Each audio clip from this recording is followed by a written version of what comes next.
সময় দেওয়া হোক আমাদেরকে।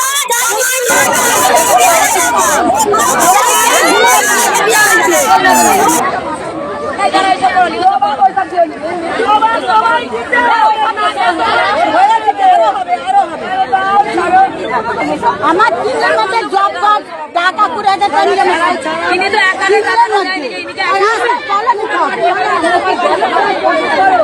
কত জানে একদিন না একদিন পাল্টাই হবে। হ্যাঁ খাইতে হবে, কত জানে একদিন না একদিন পাল্টি খেতে হবে।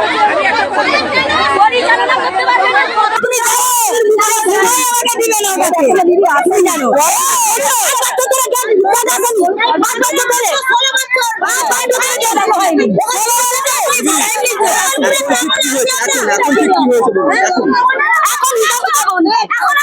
এখন আমি এই মুহূর্তে বলতে পারবো না। ওনারা আমার বাড়িতে গেছিল যে দিদি তুমি বাইরে চলো, আমি ওনাদের কথা মতো আমি বাইরে এসেছি, ওনারা আমাকে এখানে নিয়ে এসছে। আমি বলছি যে আমি সব কৈফিয়ত দেব যদি এদের মধ্যখান থেকে যারা বোঝে, যারা এই সম্বন্ধে বুঝবে, আমি সমস্ত হিসাব দেবো। অন্তত 10 জন এসে আমার কাছে হিসাব নিক, আমি সমস্ত কথার এবং প্রত্যেকটা সংসদের উত্তর দেব। তাহলে আমার কাছে 10 জন 15 জন আসুক। আমি হয়তো প্রধান, কিন্তু আমরা তো মেম্বারদের চোখ দিয়ে প্রত্যেকটা সংসদ দেখি। যদি আমাদের চলার পথ ভুল হয়ে থাকে, যদি আমি ভাতুঘরে, দাদা বললেন ভাতুঘরে সংসদ করে এসেছি, আপনার বিরুদ্ধে অভিযোগ উঠছে যে বিভিন্ন সরকারি প্রকল্পের কাজে কাটমানি তুলেছে। আচ্ছা আচ্ছা, আমি বলছি যে যদি প্রত্যেকটা গ্রাম সংসদের হয়তো প্রধানের দায়ী যে কোনো আবাস পেতে গেলে কারো কাছ থেকে টাকা নিয়েছি, তাই তো? সেটা আমি অন্যান্য গ্রামের যদি কোনো মানুষ সেই কাটমানি টাকা নিয়ে থাকে, আমরা তাকে হাজির করব।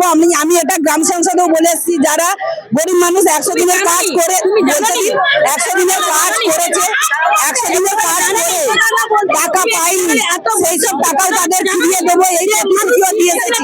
ঠিক আছে, আমি একটা কথা বলি, আমার কাছে কোনোদিন এর আগে কোনোদিন কোনো অভিযোগ আসেনি।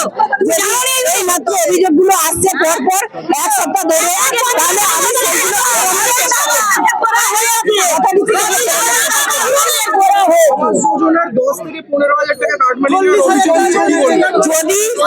যদি প্রমাণিত হয় যে সংসদে কাটমানি নিয়েছে, একটা সংসদে যদি প্রমাণিত হয়, সেই সব মানুষকে যারা কাটমানি নিয়েছে তাদেরকে আমরা নিয়ে আসবো। কোনো পাত্তাই পাওয়া যাচ্ছে না, কি বলবো তাদেরকে নিয়ে আমি এইসব ব্যাপারে সত্যি কিছু জানতাম না।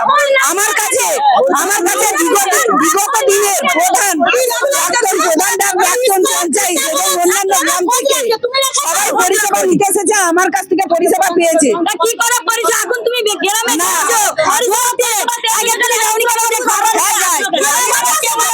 নতুন ভিডিও দেখতে আমতা টিভি ফলো করে রাখুন। ধন্যবাদ আমাদের সঙ্গে জুড়ে থাকার জন্য।